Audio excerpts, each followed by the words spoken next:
What's up everyone, Grillin with Dad here. Thanks again for watching. Today I'm going to be making one of my favorite recipes on the Big Green Egg, and that's slow smoked baby back ribs. It's a super simple process. They're going to be delicious.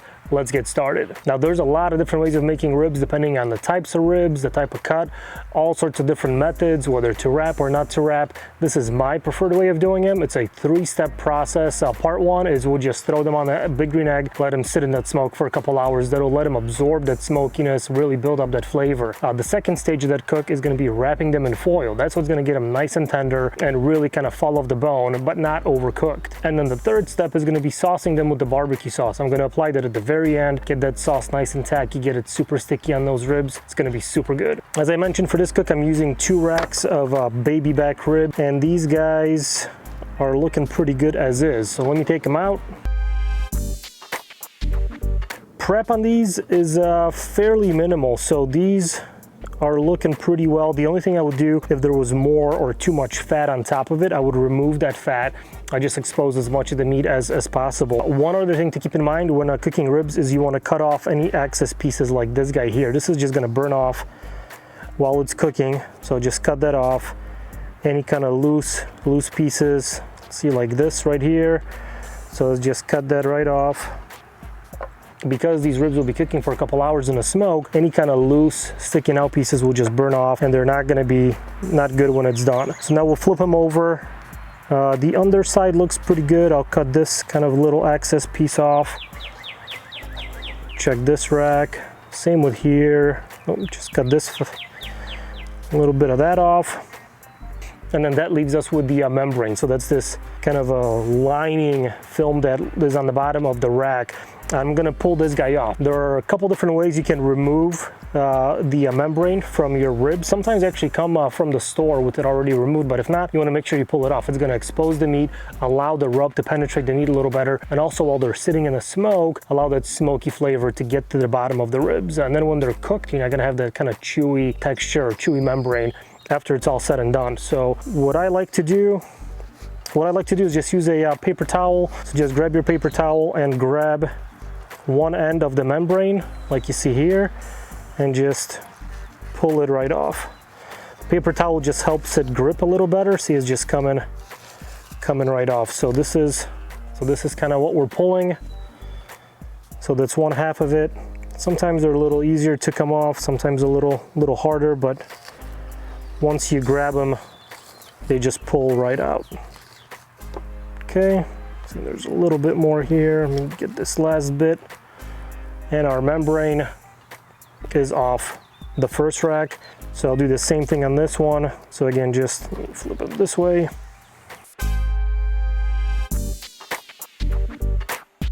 I'm not making these for any competitions, just for my backyard barbecue. So I'm gonna keep them as is. If you were, if you want to make them look a little prettier, you can try to square them up, maybe cut off the last bone. But again, for cooking at home, not really needed. So these are looking pretty good.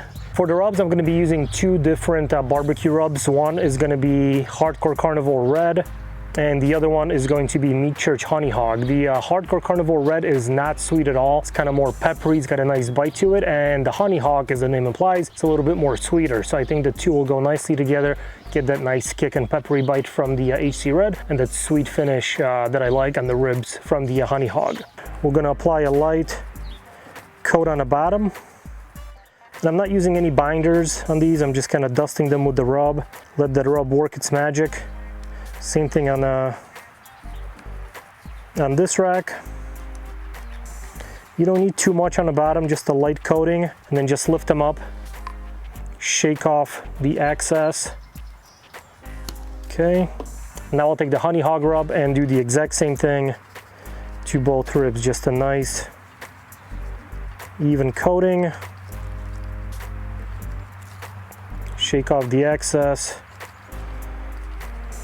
Same thing on this one. Okay. The one thing to keep in mind is you don't want the rub to clump up, so don't rub it in, because that's just going to create these clumps that's not going to kind of render down and cook into the meat. So that's why we kind of like to shake off the excess. Make sure you get the edges as well, especially the more meaty ones. You want that rub to stick to your full rack of ribs. Okay. Okay, so now I'll flip them over. And we'll repeat on the top side.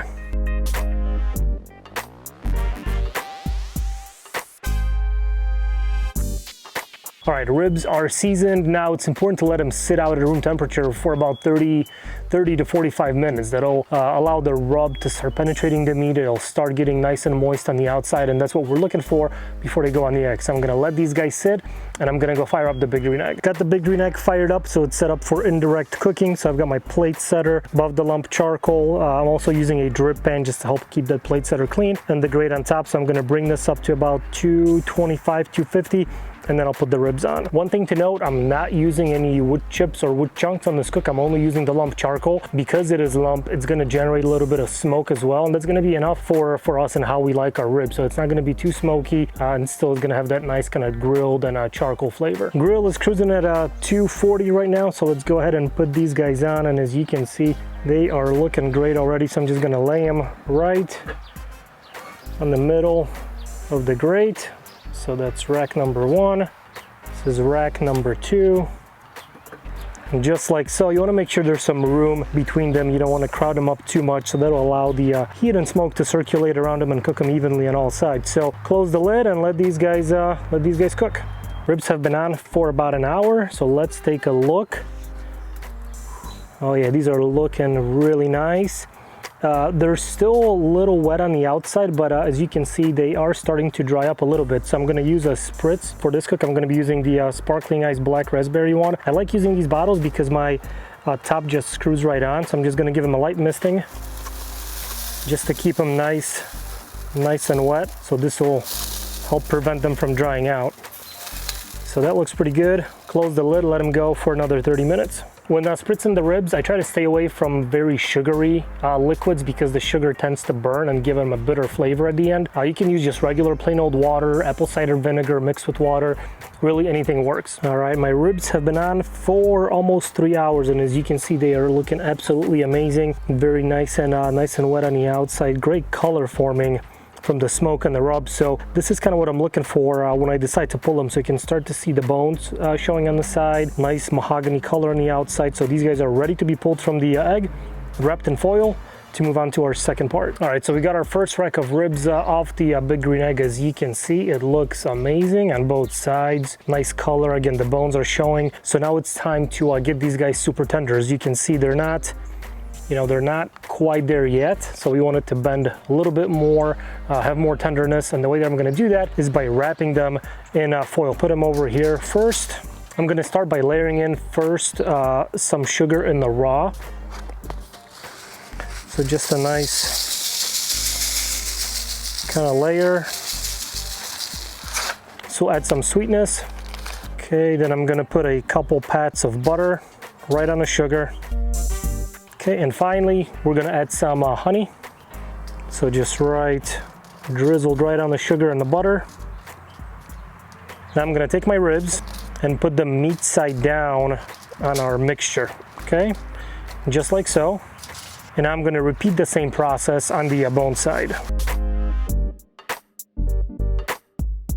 Get this out of the way. Okay, now I'm gonna wrap these guys up in foil. So I'm gonna come up here first, go like this, and over. So a very simple wrap. Now, keeping it wrapped in the foil with that sugar, the butter, it's gonna create additional moisture and really tenderize the meat. And also as the fat renders out of it, it's gonna provide additional kind of the braising liquid for the ribs to cook in. So these guys are ready. I'm gonna do the same thing with the other rack and put them back on the Big Green Egg. After you wrap the ribs, just put them back on the Big Green Egg. This time we're going meat side down. We'll let these guys go probably for about an hour, and then I'll come back and check on how tender they are. All right, so it's been about an hour. Let's take a look at our ribs. So these guys have been cooking in the foil. Let's take a look see how they are. Oh man, look at that. You can see the bones showing through the top of that meat. So I think these guys might be ready. Uncover it a little bit more here. Not sure how well you can see, but there we go. That looks awesome to me. Let's temp them. So I always want to cook the temperature even on ribs and for tenderness. So right now these guys are coming up on 200.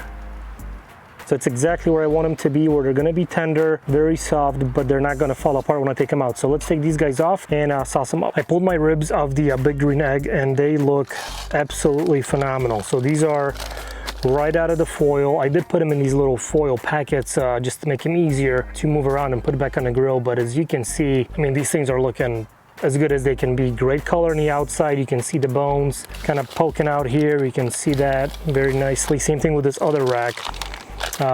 It is phenomenal. So you can choose to eat them without the barbecue sauce. They're ready to eat right now as they are. They hit our temperature, which is between the 200, 205, 206 range. So they're gonna be super tender. If you're looking to add some barbecue sauce, now is the time to do that. So I've got my sauce mixed up. You can use any sauce you like. The one thing that I'm gonna say is be sure to warm up your sauce beforehand. Just makes it a little bit easier to apply. Any sauce will work, and then just brush it on your ribs just like so. Just apply the sauce on the full rack. Man, this is just gonna be unbelievable. Make sure you get the edges too. Okay, and do the same thing with the other one.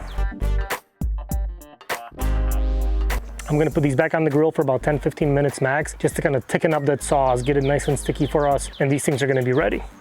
All right, I pulled my ribs off the smoker and they are looking phenomenal. That sauce thickened up a little bit. The color on these is just unreal, and I cannot wait to try them. So let's slice into them and see how they taste. A couple different ways you can do it. You can flip them upside down and cook it from the bottom, so it's easier to see where the bones are. But I don't want to kind of ruin this nice finish, so I'm just gonna slice like this.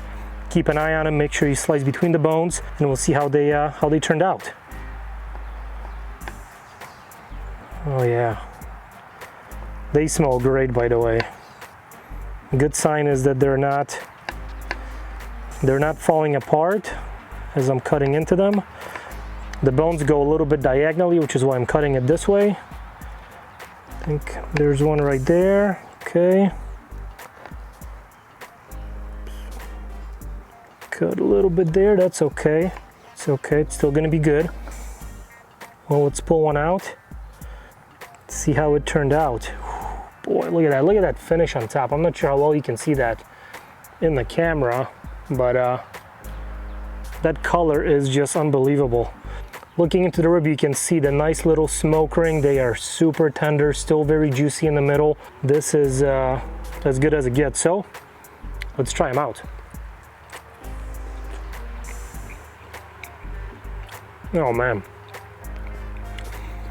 So check this, oh my God, the flavor is unbelievable. So look at that bite. It came clean off the bone, but yet the meat isn't falling apart, which is perfect. Oh my gosh, this flavor and that sauce finish. Oh man, I can't stop eating these things. The combo of the Hardcore Carnivore Red, which is a little spicier, with the Meat Church Honey Heat, which is sweet, just goes so well together. You get a little kick from the red, and then a nice sweet finish at the end. That's gonna be it for this video. Thank you so much, guys, for watching. Let me know down in the comments what you think about the video. If you liked it, give it a thumbs up, hit that subscribe button, and I'll see you guys next time.